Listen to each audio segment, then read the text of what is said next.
Faux, la tournée du président Patrice Talon dans les communes n'est pas un test de popularité selon Lucide Kodjo. Au contraire, il y voit le respect d'un engagement pris par le chef de l'État, mais aussi l'expression d'un travail méthodique. Je pense que pendant les 4 ans, les 4 précédentes années, on a reproché au président Patrice Talon de ne pas aller vers les populations. On lui a reproché de se ranger dans son palais présidentiel, de ne pas se déplacer vers les populations. Bon, maintenant qu'il décide de le faire, on se plaint encore, on se dit c'est un test de popularité, encore que l'homme n'a pas décidé sera candidat ou pas jusqu'à le moment parle. L'homme n'a pas décidé sera candidat ou pas jusqu'à le moment parle. Mais cependant, on est là et puis on se pose des questions. Mais moi, je pense que la méthode du chef de l'État, elle est simple et claire. Dans un premier temps, il faut mettre en place les outils nécessaires.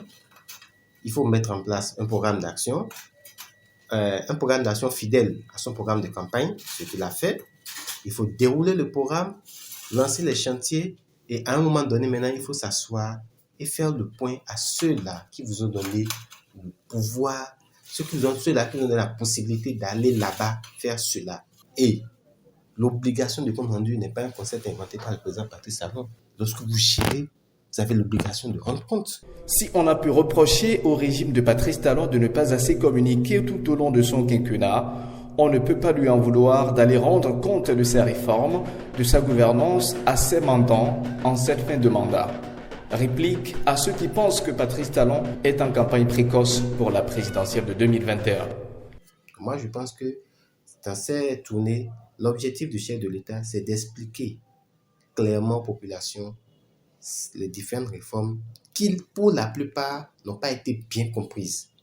Et ça, je pense que même quand vous êtes un chef d'entreprise, à un moment donné, vous le faites lorsque vous prenez des décisions et que vos collaborateurs ne comprennent pas les décisions que vous prenez, que vos partenaires ne comprennent pas, vos clients ne comprennent pas. À un moment donné, vous appelez tout le monde et vous leur expliquez vous-même dans quelle démarche vous êtes, n'est-ce pas? On ne fait pas un point en plein milieu de travail. Non, il fallait s'asseoir, définir les outils, définir les axes, trouver les stratégies pour atteindre les objectifs qu'on s'est fixés, commencer, et maintenant, à un moment donné, lorsqu'on est en train d'atteindre la fin, on dit, bon, il faut maintenant aller dire tout ce qu'on faisait là, c'est là où on voulait arriver, c'est ça. Parce que là, maintenant, on peut voir, en fait. Donc, c'est lorsque on a de la matière, on a vraiment pour montrer que, bon, oui, vous vous plaignez, d'accord. Mais j'ai dit, on va venir à tel endroit. On est là. Vous avez vu qu'on est là, non? Voilà. Donc, on ne fait que le point à ce moment-là. De l'insolence ou l'expression d'un citoyen éclairé et libre. L'interrogation se réfère à la récente réaction de Romaric Bokor, membre du Bloc républicain, un parti pourtant de la mouvance présidentielle.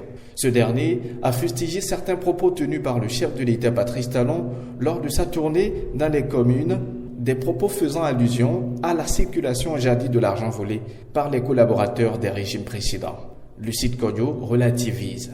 Je vois déjà comme une manière de montrer à l'opinion publique nationale et internationale que les grands partis qui se sont formés, au sein de ces partis, vous avez quand même la liberté d'expression, d'accord, et la liberté d'opinion. Cependant, votre liberté d'expression, votre liberté d'opinion ne peut pas aller contre les intérêts généraux du parti. C'est fort, d'accord, et vous avez la liberté de vos opinions, mais si à un moment donné vous estimez que vos opinions sont différentes de la ligne du parti, je pense que l'honnêteté intellectuelle voudrait qu'on démissionne d'abord du parti avant de tenir de tels propos. Le jeune acteur politique se dit d'accord avec le chef de l'État qu'il faut sécuriser l'argent public pour des investissements bénéfiques à tous.